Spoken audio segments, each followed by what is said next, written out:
নমস্কার। প্রথমে জানাই ছোটদের ভালোবাসা, বড়দের প্রণাম।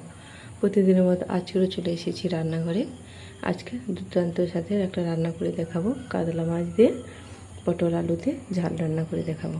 এই যে কাতলা মাছ নিয়ে নিয়েছি আর যে পটল আলু কেটে নিয়েছি। তাহলে রান্নাটা শুরু করছি। কড়াইটা বসে মাছটা ভেজে নেব।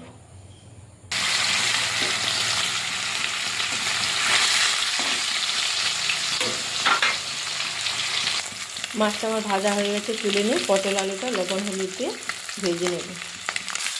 পটলটা দিয়ে দিয়েছি লবণ,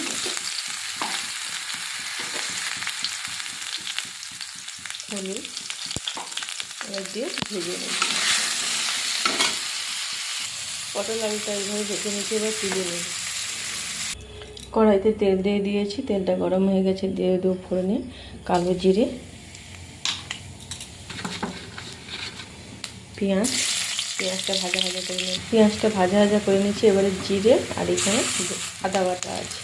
এবারে লবণ হলুদ লঙ্কা এখানে হলুদ আর লঙ্কা জিরে আর আদা বাটা দিয়ে দিচ্ছি। এবারে মশলাটা ভালো করে কষে মশলাটা কষানো হয়ে গেছে। মশলাতে তেল ছেড়ে গেছে। ভেজে রাখা পটল আলুটা দিয়ে দিচ্ছি।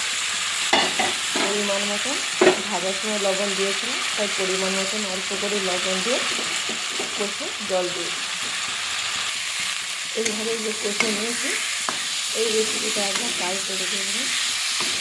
গরম এই যে খাওয়া হয়ে গেলে জল দিয়ে ঝোলটা ফুটে গেছে। পরে মাছগুলো দিয়ে দিয়ে একটু ফুটিয়ে নেব। পটল আলু দিয়ে কাতলা মাছের ঝালটা হয়ে গেছে। এবারে নামিয়ে নেব। পটল আলু দিয়ে কাতলা মাছের ঝোলটা হয়ে গেছে। তাহলে বন্ধুরা আজকে আসছে, টাটা। ভালো থাকবেন, সুস্থ থাকবেন।